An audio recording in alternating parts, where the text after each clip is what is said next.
My topic is about racial stereotypes in school. Racial stereotypes are alive in our schools and affecting students continually.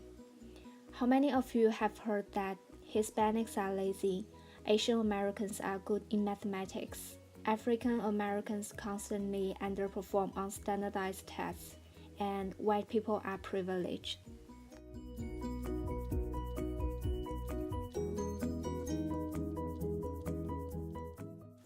Stereotype threat is like a self-fulfilling prophecy.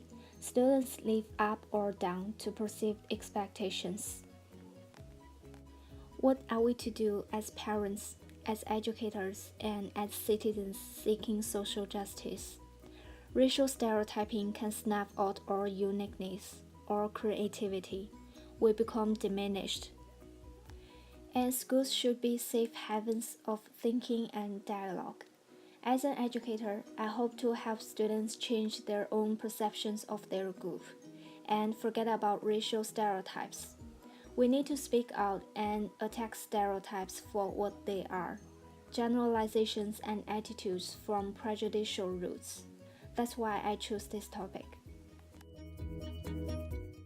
People of color are often being treated subtly and unconsciously through some racism and racial stereotyping remarks in their life. For example, when I talk about those blacks, I really wasn't talking about you. You are not like the rest of them, you are different. You speak such good English, but you speak without an accent. These comments are viewed by most people of color as insult. But white people rarely see acts or comments of blatant racism or racial stereotyping. There was a research on the psychological processes involved when teachers discipline black students more harshly than white students. In the studies, real-world primary and secondary school teachers were presented with school records describing 2 instances of misbehavior by a student. After reading about each infraction, the teachers will ask about their perception of its severity, about how irritated they would feel by the student's misbehavior, and about whether they view the student as a troublemaker. The researchers randomly assigned names to the files, suggesting in some cases that the student was black with a name such as Deshaun or Darnell, and in other cases that the student was white with a name such as Greg or Jack. The result of research shows that racial stereotypes shaped teachers' responses not after the first infraction, but rather after the second. Teachers felt more troubled by a second infraction they believed was committed by a black student rather than by a white student. The stereotype of black students as troublemakers lead teachers want to discipline black students more harshly than white students after 2 infractions. Most of the people would like to interpret others' behavior based on their race, even like some educators. This kind of things not only happens between teachers and students, but also happens in the family, friends, work, church, and in the media, even in the children's entertainment. Students pick up and learn racial stereotypes from the world around them. They hear stereotypical talk or see stereotypical images. So it is very necessary to change some portrayal of race in our media. In my opinion, as an educator, we can use these same strategies with students in order to minimize the negative impact of racial stereotypes. First, we need to explain to students what stereotypes are and why they are harmful. When we consume media with students, we can point out stereotypes when we see them and explain to students why that stereotype is not representative of the group. We could also encourage students to consume media with counter-stereotypic examples of out-group members and positive interactions between members of diverse groups. Although racial stereotypes are still broadcast to us through media, we can resist their influence when we acknowledge that they exist and that they are a problem. Moreover, we can use media as a tool to come into contact with different social groups that we may otherwise not have contact with, and to learn about their experiences. In doing so, we may reduce our prejudices and foster more egalitarian attitudes in ourselves and students. Luckily, I found that lots of people are struggling to against the effect of racial stereotypes for students.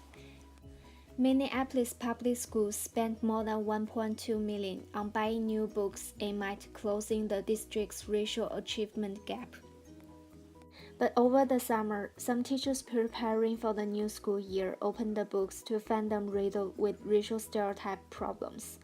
Many of contents in the book reflect the problem of racial stereotypes.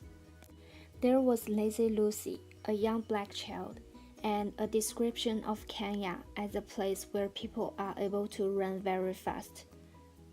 So these new books were reported by some teachers, staff, and parents, and they even wrote a letter calling for the district to end its relationship with the company. They think that if people perceive that they are culturally insensitive, then they are a distraction to reading success.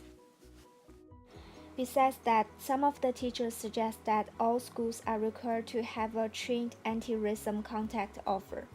This officer could assist parents, staff, and students who have complaints regarding racism and facilitates the complaints handling the process.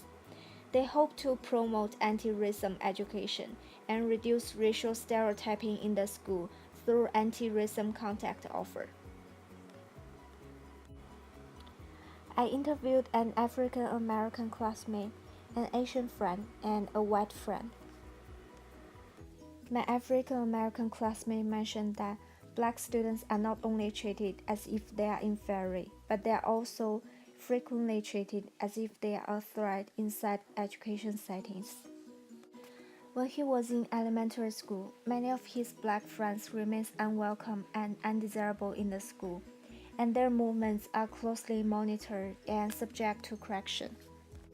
He said that they are treated by teachers as if they are in a gang solely because of their skin color. School and security staffs often dissuade them from gathering in groups and subject them to heightened surveillance and frequent identity checks. When I asked my Asian friend to talk about some experiences of racial stereotypes in his school, he said he always suffered some racial stereotypes problems in the school, particularly in math and science. In his school, Asian students have higher academic expectations from the school and teachers in math or science than other racial groups, which give them too much pressure. He had to study very hard to achieve teachers' higher expectations in math and science course. My white friend said there are very few racial stereotypes towards white people from other racial groups, except white privilege. Most of the stereotypes are from intro-white stereotypes. Most of the white students were educated about anti-racism by teachers in the school and don't want to be labeled as racism. When I asked them if they do think some changes need to be done to reduce racial stereotypes in the school and some anti-racial stereotypes activities that they ever attended in the school, they said we do feel the need for some kind of education around anti-racial stereotyping in schools, and most of them had attended some anti-racism and anti-racial stereotyping activities in school, like storytelling curriculum about race and racism, or doing the race card project in the classroom. When I asked my Asian friend what kind of activities can be regarded as the most effective or ineffective strategies for him, he said watching some videos and pictures is the most effective and visualized method to reduce racial stereotyping between students, and reading relative articles is the least effective method. My activity is a photography lesson, which is fit for every grade. The first step is ask students to write down some examples of racial stereotypes happen around them based on their race.